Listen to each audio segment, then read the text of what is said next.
أسعد الله أوقاتكم بكل خير أعزائي المتابعين، واستطرادا وتكملة للحلقات السابقة عن فرع الخطيب. أذكر أحد المعتقلين معنا كان من حلب، تعرض للتحقيق ل10 أيام متواصلة، وكان في كل مرة يتعرض فيها للتعذيب، وكان يشكي لي طبعا وتطفر الدمعة من عينه عندما يتحدث معي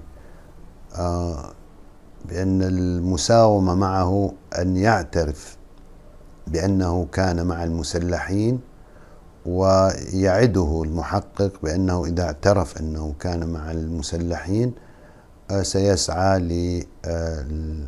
لتسوية وضع له ويخرج، وإذا لم يعترف لن يرى النور ثانية.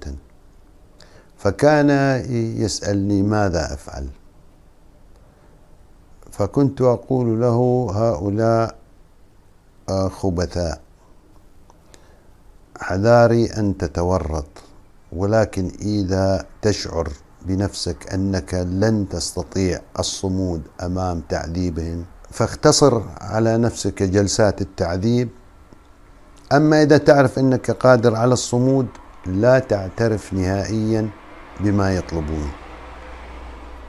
وهو في لحظة من اللحظات المحقق عندما يشعر بالعجز تجاهك ربما يخلي سبيلك، ولكن تواصل التعذيب بشكل يومي، تكرار هذه جلسات التعذيب اليومية، وكنت أسمع صراخه، وكان رجل شجاع، ومع ذلك في النهاية اضطر إلى الاقتناع بعرض المحقق عليه، وبصم على الاعترافات، وانتهت حفلة التعذيب عند ذلك، ولكن بعد 10 أيام متواصلة من التعذيب. الجنون والخوف كل ما قام به النظام خلال الثورة هو يعبر عن هذا الجنون. والمأساة أن هناك جنون آخر، تعطش لدمائنا من كل القوى الظلامية في العالم. تحضرني قصة حول شيخ عشيرة وهو على فراش الموت وحس بدنو أجله، فأراد الاطمئنان على العشيرة من بعده، فاستدعى ابنه الذي سيرثه. فعندما حضر الابن قال له: أولادي أريد أطمن على العشيرة، إذا أجوك 2، واحد عاقل وواحد مجنون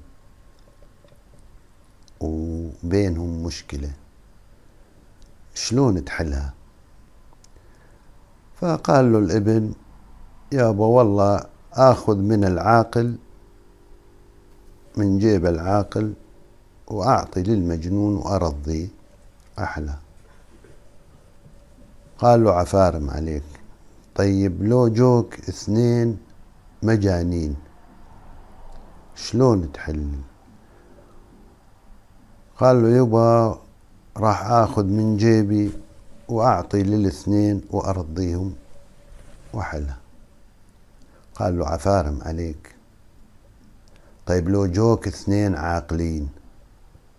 فتبسم الابن وقال له: يابا العاقلين ما يجوني،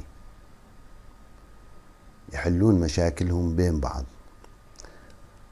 فاطمأن الشيخ على أن ابنه حكيم ويستطيع أن يدير شؤون العشيرة على أكمل وجه.